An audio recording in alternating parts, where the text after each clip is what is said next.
Are you a parent who wants to give your child a financial head start? Well, you are in the right place. Welcome to Beyond PiggyBanks. I'm George, and in each episode we explore simple, practical ways to shape your child's financial future.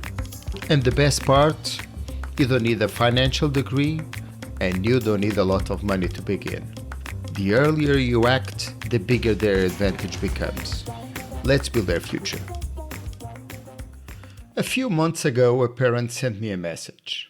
She said, "George, my daughter just turned 9. I've been meaning to start investing for her since she was 6. Every month I told myself, next month, when things are more stable, when I understand it better." 3 years later, I lost 3 years. She wasn't careless, she wasn't irresponsible. She loved her daughter. She just kept waiting for the right moment. And that waiting, quiet, invisible, completely reasonable feeling cost her daughter more than she'll ever be able to calculate. Welcome to Beyond PiggyBanks. I'm George, and today we talk about the most dangerous force in your child's financial future. It's not the market, it is not inflation, it's not bad luck, it's you. Now, I say that with complete respect because it's also me, and also every investor who has ever existed. We are wired in ways that make perfect sense for survival, but that actively work against long-term wealth building. And until you can name these patterns, you can't catch them. Until you can catch them, they control you. Today, we meet 3 of them. I call them the procrastinator, the reactor, and the follower. By the end of this episode, you will recognize each one. And the moment you recognize them, that's the moment they lose their power. Let's begin. The procrastinator. So, this month isn't ideal. I'll start when I understand it better. I'll wait until things get settled down. Sounds familiar? This is the procrastinator.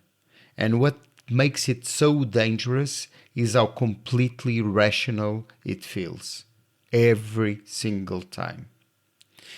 There's a lot of psychology behind this. We naturally value the present more than the future.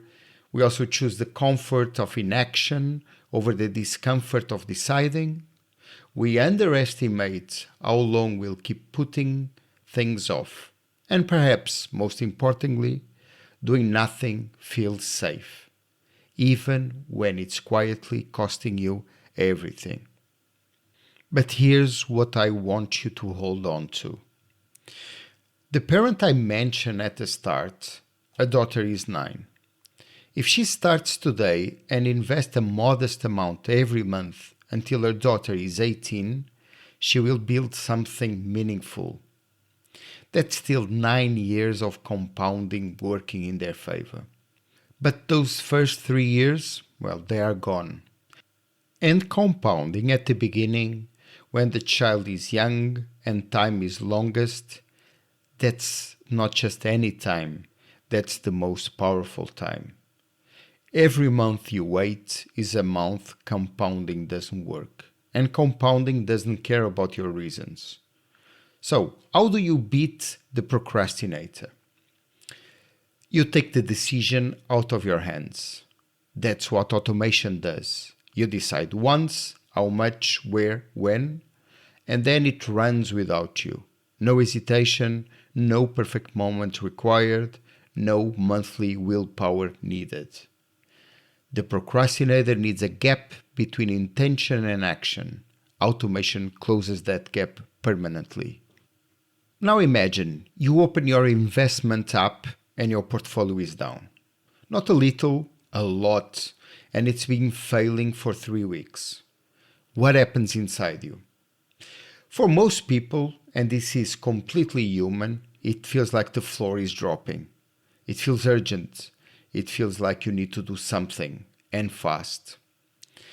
That feeling is a reactor, and it's one of the most expensive emotions in investing. Here's the thing I need you to understand clearly. You have not lost money until you sell. Until then, what you are seeing is a change in value. It's a number on a screen. Markets move constantly, up, down, sideways. That movement is not your outcome. Your outcome is what happens when you decide to exit. Losses only become permanent when you make them permanent. So, why does it feel so catastrophic? Because of something called loss aversion. Psychologists have shown that losing €1,000 hurts roughly twice as much as gaining €1,000 feels good. We are not wired for symmetry. We are wired to fear loss. And the market knows how to make things look like a loss. Then there's herd behavior. When everyone around you is selling, something primitive kicks in.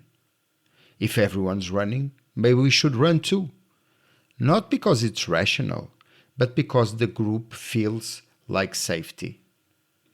And then there's recency bias, the assumption that whatever is happening now will keep happening.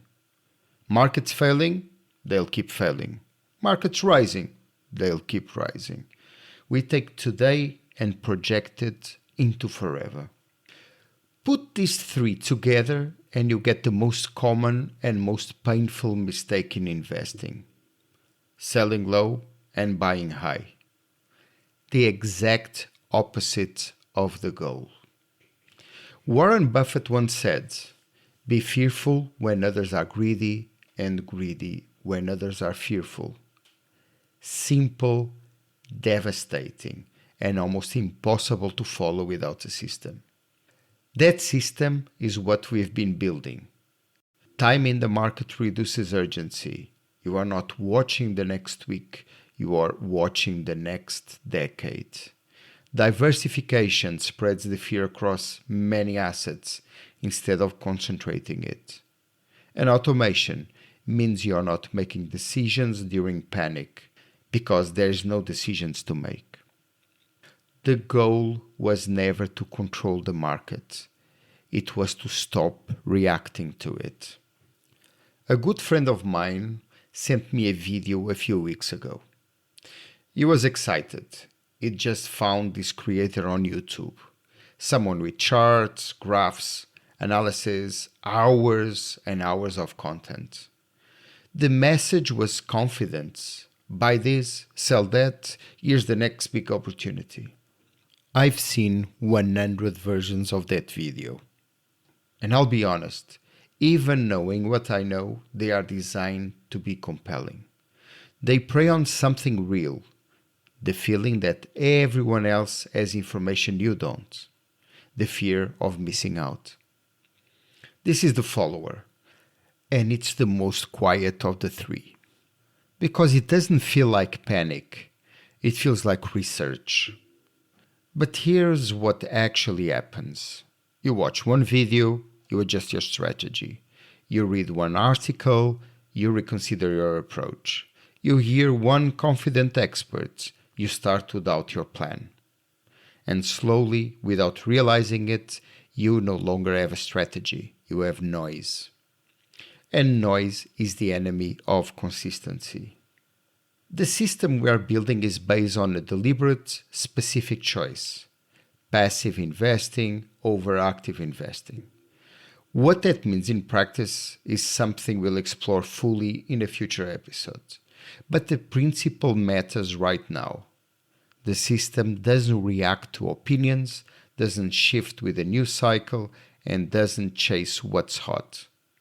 Because the moment you start following others, you stop following your plan. And your plan, steady, automated, diversified, patient, is the only thing standing between your child's future and the chaos of everyone else's guesses. So now you've met the first danger, yourself. The procrastinator who waits for a perfect moment that never comes, the reactor who sells the fear instead of holding the position, the follower who mistakes noise for information. These aren't character flaws. They are human responses to uncertainty, and every investor faces them. The difference between those who build wealth and those who don't is not intelligence or even discipline, it's awareness. From today, when you catch yourself thinking, maybe next month, you'll know what that is. When markets fall and you want to act, you'll know what that feeling is. When someone promises you the next big opportunity, you'll know what you're being sold. That awareness alone changes everything. In the next episode, we meet two more dangers: inflation and fees, the quiet forces that erode wealth from the outside. Well behavior erodes it from the inside. I'm George, and I'm here because your child deserves the advantage we never had. We're moving beyond hoping for the best and starting to build it. You are the architect of their future, and your first blueprint is waiting. Subscribe to Beyond PiggyBanks on Spotify, Apple Podcast, or wherever you listen. The clock is ticking. Let's get to work.